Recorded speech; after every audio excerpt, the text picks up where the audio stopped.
So since the escalation of October 7th, it was hard for me to teach. I'm a teacher in Jersey City, and it was hard for me to concentrate on just teaching and thinking everything is normal when there's a genocide happening. I had a kafia, I lost it, someone took it, so I bought a new one, and then there was a postcard that came with it, a handwritten note that said thank you for your solidarity and your support, and an invitation to visit. That's when I asked my friends, part of multiple movements, how to, go to Palestine and take part in solidarity. I found out about FAZA, international volunteer group that's nonviolent, that's pretty much documenting and reporting on any things that happen with the Israeli army as well as settlers, any violence to the Palestinians, so we are a buffer. And then I took the orientation and I decided to go. So on the day, as a member of FAZA, we go to the weekly demonstrations in Beita every Friday. So when we got there, we already saw a lot of the Israeli army posted up on the outpost, around 3 of them, but it seemed like there was escalation happening a lot faster.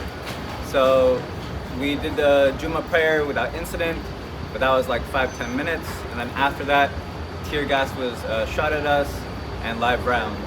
This was the first time that someone got shot at the demonstrations. We hid behind a concrete wall, and then we were at the same street as where the Israeli army was. When we saw that the Israeli army was coming down to the trucks, we were a little scared. We saw Palestinians run into the olive grove, so we followed.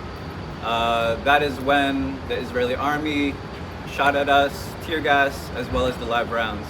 And one of those live rounds went into my right thigh. And that is when the Palestinians carried me to safety in a pickup truck.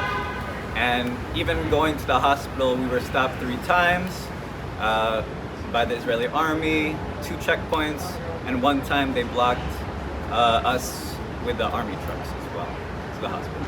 When I was in the hospital, there was a 13-year-old boy down the hall that I met. They shot him in the legs for playing soccer. The next day when I was in the hospital, there were 4 boys that were shot. 3 in the leg, 1 in the shoulder. And without us being there as a buffer, they can move with impunity. Also, while I was in the hospital, the US sent arms to Israel, and that's when the school got bombed, where over 100 Palestinians were killed.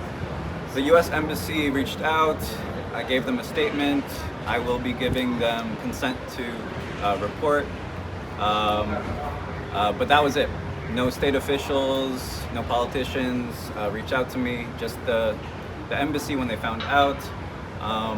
But I was very hesitant too, because they always say that Israel will investigate their own crimes and nothing happens. I hope to come back to Palestine again with FAZA or ISM, to be with the Palestinians again, because they were the ones that saved my life, and I owe a debt to them.